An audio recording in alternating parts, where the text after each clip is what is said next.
देश के राजनीतिक दलों और नेताओं के कथनी करनी में लगातार अंतर होता जा रहा है, फर्क होता जा रहा है, जिसके कारण इस देश की जनता राजनीतिक दलों और नेताओं के ऊपर विश्वास करना खत्म करती जा रही है।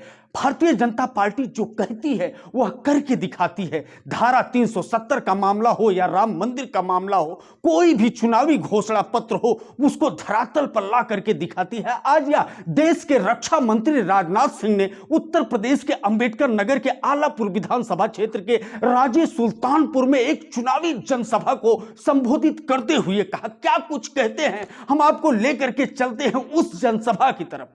लेकिन नेताओं की कथनी और करनी में अंतर होने के कारण ही भारत की राजनीति और भारत के नेताओं पर से जनता का विश्वास धीरे धीरे कम होता चला गया। लेकिन आपको यकीन दिलाना चाहता हूं, हमारे पार्टी का कोई व्यक्ति कुछ कहकर भले ही वह पूरा न करे, यह उसकी गलती हो सकती है, लेकिन ये पार्टी जो कहेगी मेरे बहनों भाइयों, उसको किसी भी सूरत में पूरा करके ही दम लेगी। मैं आपको भरोसा दिलाता हूं। मैं आपको याद दिलाना चाहता हूं, बहुत पहले 51 में जब हम लोग जनसंघ के रूप में काम किया करते थे, तो उस समय हमारे नेता डॉक्टर श्यामा प्रसाद मुखर्जी ने कहा था, जिस दिन हमको भारत की संसद में बहुमत मिल जाएगा, हम चुटकी बजाकर धारा 370 जिसके तहत जम्मू कश्मीर को विशेष अधिकार प्राप्त है, हम उसे समाप्त करेंगे और जम्मू कश्मीर का भी वही दर्जा होगा जो हिंदुस्तान के अन्य राज्यों का दर्जा होगा। आप जानते हैं जम्मू कश्मीर का कोई व्यक्ति हिंदुस्तान के किसी भी कोने में जाकर वहां संपत्ति खरीद सकता था, रह सकता था, सब कुछ कर सकता था, लेकिन हिंदुस्तान के दूसरे राज्यों का कोई व्यक्ति धारा 370 जम्मू कश्मीर में होने के कारण वहां जाकर न जमीन खरीद सकता था, न वहां मकान बना सकता था, न वहां नौकरी कर सकता था। ऐसे हालात थे। हमारे नेताओं ने कहा यह भेदभाव क्यों होना चाहिए। इसीलिए उस समय उन्होंने ऐलान किया था, जिस दिन बहुमत मिलेगा संसद में, उस दिन हम धारा 370 समाप्त करेंगे और जम्मू कश्मीर का भी वही दर्जा होगा जो हिंदुस्तान के सभी दर्जा। बहनों भाइयों, बरसों बाद जाकर वह जब अवसर आया तो आपने देखा कि आज के 1.5 साल पहले ही हम लोगों ने चुटकी बजाकर धारा 370 को समाप्त कर दिया। हम लोगों ने कहा था 1984 में हम आएंगे, अयोध्या की धरती पर भव्य राम का मंदिर बनकर रहेगा। और बहनों भाइयों, आज प्रत्यक्ष आप अपनी आंखों से देख रहे हैं कि भव्य राम का मंदिर बन रहा है। गांधी स्मारक इंटर कॉलेज के खचाखच भरे प्रांगण को संबोधित करते हुए रक्षा मंत्री राजनाथ सिंह काफी ऊर्जा में दिख रहे थे, काफी जोश में दिख रहे थे। वैसे उनको कहा जाता है 70 साल का युवा। बहरहाल वो मजाकिया अंदाज में जनता को संबोधित करते हुए कहा कि लक्ष्मी जी हाथी पर नहीं आती, लक्ष्मी जी साइकिल पर नहीं आती, लक्ष्मी जी हाथ हिलाते हुए नहीं आती, लक्ष्मी जी किस पर आती हैं, सुनिए वो भी बात। उस समय जब हम लोग कहते थे भाजपा को जिताओ, इसलिए जिताओ कि भाजपा का चुनाव चिन्ह कमल का फूल है, लक्ष्मी जी जब भी आती हैं हाथी पर बैठकर घर में नहीं आती। हम लोग उस समय यह भी कहते थे लक्ष्मी जी हाथी पर बैठकर घर में नहीं आती, लक्ष्मी जी साइकिल चलाते हुए घर में कभी नहीं आती।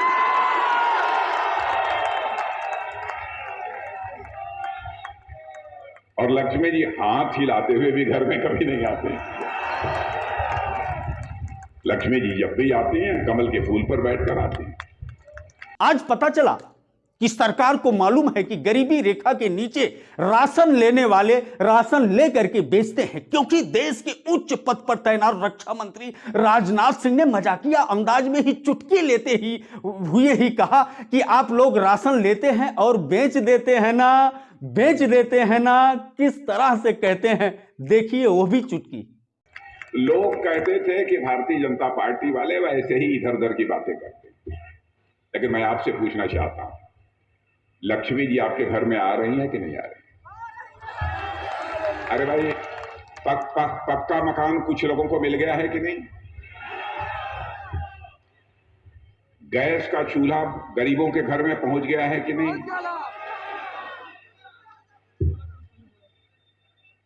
अच्छा, ये बताइए कि मुफ्त में राशन महीने में 2 बार मिल रहा है कि नहीं मिल रहा है? लेकिन ईमानदारी से एक बात बतलाइएगा, पूरा राशन खा जाते हैं कि बेच देते हैं आप लोग? बेच देते हैं ना? बेच देते हैं ना? आप जरूर बेचते होंगे। अरे गुरु, हमसे छिपा रहे हैं आप लोग। सरकार द्वारा चलाए जा रहे गरीबों के राशन योजना, उज्ज्वला योजना और किसान सम्मान निधि, आयुष्मान कार्ड योजना के अलावा हर योजनाओं का जिक्र करते हुए वह अचानक आक्रामक हो जाते हैं और आतंकवाद के मामले पर अचानक होते हैं। पुरी और पुलवामा का जिक्र करते हुए उन्होंने कहा कि जब हमने अर्धसैनिक बलों के लाश की अर्थी को कंधे पर लगाया, उस समय हमारा खून खौल उठा और हम घर के अंदर भी आतंकवादियों को मारना जानते हैं और घर के बाहर भी, उनके घर में भी घुस करके मारना जानते हैं। क्या कुछ कहते हैं, सुनते हैं वह गर्बीला अंदाज। अच्छा, ये बताइए, 6,000 रुपया प्रधानमंत्री किसान सम्मान निधि के अंतर्गत आपके खाते में पहुंच रहा है कि नहीं पहुंच रहा है? यहां जो लोग मौजूद हैं उनको आयुष्मान भारत कार्ड कुछ लोगों को, सबको नहीं मिला होगा, 100, 50, 150, 200 लोगों को किसी को मिला है कि नहीं? जिनको मिला है वही हाथ उठाएं। बहुत लोगों को मिला। आप जानते हैं आयुष्मान भारत कार्ड का क्या करिश्मा होता है? आपको नहीं मालूम होगा। आप समझते होंगे 5 लाख रुपया का मुफ्त इलाज होगा। यहां अम्बेडकर नगर में ही नहीं, आप दिल्ली चले जाइए, कलकत्ता चले जाइए, चेन्नई चले जाइए, बेंगलोर चले जाइए, वहां पर यदि आपकी तबीयत खराब हो गई और अम्बेडकर नगर के रहने वाले आप हैं और आपके हाथ में आयुष्मान भारत कार्ड है मेरे बहने भाइयों, तो 5 लाख रुपए तक का आपका मुफ्त इलाज होगा। यही है आयुष्मान भारत का। और मैं आपको याद दिलाना चाहता हूं, एक आतंकवादी बड़ी घटना घटित हुई थी जब मैं भारत का गृह मंत्री था 2017 में। उरी और पुलवामा, कश्मीर में, वहां पर पाकिस्तान के आतंकवादियों ने आकर हमारे अर्धसैनिक बल, ये सीआरपीएफ, बीएसएफ, ये सब सारे जो अर्धसैनिक बल होते हैं, उनके जवानों के ऊपर कायराना हमला कर दिया और बड़ी संख्या में हमारे अर्धसैनिक बल के यह जवान शहीद हुए थे। बहनों भाइयों, वह दिन भूल नहीं सकता। मैं भारत का गृह मंत्री था जिस दिन अपने शहीद जवानों को मैंने कंधा दिया था। उसका दर्द, उसकी पीड़ा आज भी कभी याद आती है तो दिल को बहुत ही सालती है। उसके बाद प्रधानमंत्री जी हम 2-3 लोगों को बुलाकर बैठे और प्रधानमंत्री ने 10 मिनट की देर नहीं लगाई, चटपट फैसला कर दिया। उसके बाद हमारे देश की बहादुर सेना के जवानों ने पाकिस्तान की धरती पर जाकर सर्जिकल स्ट्राइक, एयर स्ट्राइक करके आतंकवादी ठिकानों का सफाया करने में बहनों भाइयों कामयाबी हासिल की। दुनिया को यह संदेश चला गया, भारत पहले जैसा भारत नहीं है। भारत को यदि आंख दिखाने की कोई कोशिश करेगा तो भारत बाउंड्री के इस पार भी मार सकता है, जरूरत पड़ी तो बाउंड्री के उस पार भी मार सकता है। बहनों भाइयों, यह है भारत की ताकत। आप तो ऐसा ही भारत चाहते हैं ना, कमजोर भारत चाहते हैं। और रक्षा मंत्री होने के नाते अब मैं देशवासियों को यकीन दिलाता हूं बहनों भाइयों, चाहे जो भी कीमत चुकानी पड़े, जो भी करना पड़े, भारत माता का मस्तक हम लोग किसी भी सूरत में झुकने नहीं देंगे। अपने 28 मिनट 17 सेकेंड के भाषण के अंत में अंतिम पड़ाव पर उन्होंने चुनावी घोषणा पत्र का जिक्र किया। उन्होंने कहा कि दिव्यांगों को अब 1,000 नहीं 1,500 रुपए और हर परिवार को रोजगार और स्वरोजगार, 2 करोड़ लोगों को जो बेरोजगार हैं टेबलेट और छात्राओं को स्कूटी के अलावा उन्होंने ढेर सारा अब घोषणा किया। क्या कुछ कहा, हम वह भी सुनाना चाहते हैं। अरे भाइयों, अपनी सरकार बनती है, अभी तक दिव्यांग और जो सीनियर सिटीजन है 60 साल के ऊपर के लोग हैं, उनको शायद 500 या 1000 के आसपास पेंशन मिलती थी। कितनी मिलती थी? 1000। अब हमारी यहां सरकार बनेगी, 1,500 मिलेगी पेंशन। हर परिवार को रोजगार या स्वरोजगार 5 वर्षों के अंदर मुहैया कराया जाएगा। यह हमारी सरकार का संकल्प होगा। 2 करोड़ नौजवानों को टैबलेट और स्मार्टफोन दिए जाएंगे।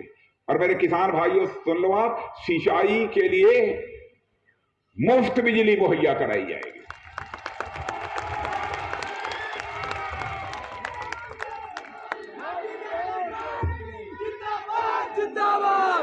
और लेकिन इस पर भी नारा लगाना, आप लोग ताली बजाना। काले छात्राओं को छात्रों को नहीं स्कूटी मुहैया कराई जाएगी। उन्होंने अपने चुनावी घोषणाओं का जिक्र करने के बाद कहा कि समाजवादी पार्टी और बहुजन समाज पार्टी जातिगत आधार पर वोट लेने का कोशिश करती है, लेकिन भारतीय जनता पार्टी चुनाव में भी सरकार बनाने के लिए उतना प्रयास नहीं करती जितना समाज को बनाने के लिए प्रयास करती है। और उसका हमेशा यह प्रयास रहता है। वसुधैव कुटुंबकम का भी उन्होंने जिक्र किया। अंत में उन्होंने वहां के प्रत्याशी के लिए वोट मांगा और कहा कि भारतीय जनता पार्टी आलापुर विधानसभा क्षेत्र के त्रिवेणी राम जी बहुत ही सरल और संजीदा आदमी हैं। इनको वोट दे करके आप लोग विधानसभा तक पहुंचाइए। क्या कुछ कहते हैं, अंत में सुनते हैं उनकी बात। ये समाजवादी पार्टी वाले पोलराइजेशन की, ध्रुवीकरण की राजनीति कर रहे हैं। हाँ, इस वर्ग का, इस धर्म वालों का तो हमारा वोट पक्का है, हम इसमें विश्वास नहीं करते। हम मानते हैं भारत की सीमा में ही नहीं, पूरे विश्व की सीमा में रहने वाले सभी लोग हमारे परिवार के सदस्य हैं, यह मानने वाला है भारत। वसुधैव कुटुंबकम का संदेश सारे विश्व को, दुनिया के किसी देश की धरती से गया है तो केवल और केवल भारत देश की धरती से गया है। बहनों भाइयों, भारत की सीमा में रहने वाले लोग ही हमारे परिवार के सदस्य नहीं हैं, पूरे विश्व की धरा पर रहने वाले लोग हमारे परिवार के सदस्य हैं। यह बात हमको हमारे ऋषियों ने, हमारे मनीषियों ने, हमारी भारतीय संस्कृति ने सिखाई है। और यह समाज सपा बसपा, इस जात का वोट मिल जाना चाहिए, उस जात का वोट मिल जाना चाहिए, उस धर्म के लोगों का वोट मिल जाना चाहिए, इस प्रकार की राजनीति कर रहे हैं। मैं आप लोगों से भी कहना चाहता हूं बहनों भाइयों, इस प्रकार की राजनीति वो लोग करते हैं जो केवल सरकार बनाने के लिए राजनीति करते हैं। लेकिन भारतीय जनता पार्टी केवल सरकार बनाने के लिए राजनीति नहीं करती है। भारतीय जनता पार्टी राजनीति करती है तो समाज बनाने के लिए राजनीति करती है, देश बनाने के लिए राजनीति करती है। मैं आप सभी लोगों से अपील करना चाहता हूं कि हमारे त्रिवेणी राम जी को भारी मतों से विजय दिलाकर, क्यों त्रिवेणी राम जी पक्का ना, बहुत सज्जन आदमी है त्रिवेणी राम जी, जिता देंगे। पक्का, हमको पक्का बतलाइए तो मैं जाऊंगा, नहीं जाऊंगा, पक्का। एक बार हाथ उठाकर ताली आप सब लोग बजा दीजिए। अरे वाह, क्या ये देखिए त्रिवेणी, ये सब लोग त्रिवेणी राम जी, सब लोग आपको आशीर्वाद दे रहे हैं, सब लोग आशीर्वाद दे रहे हैं।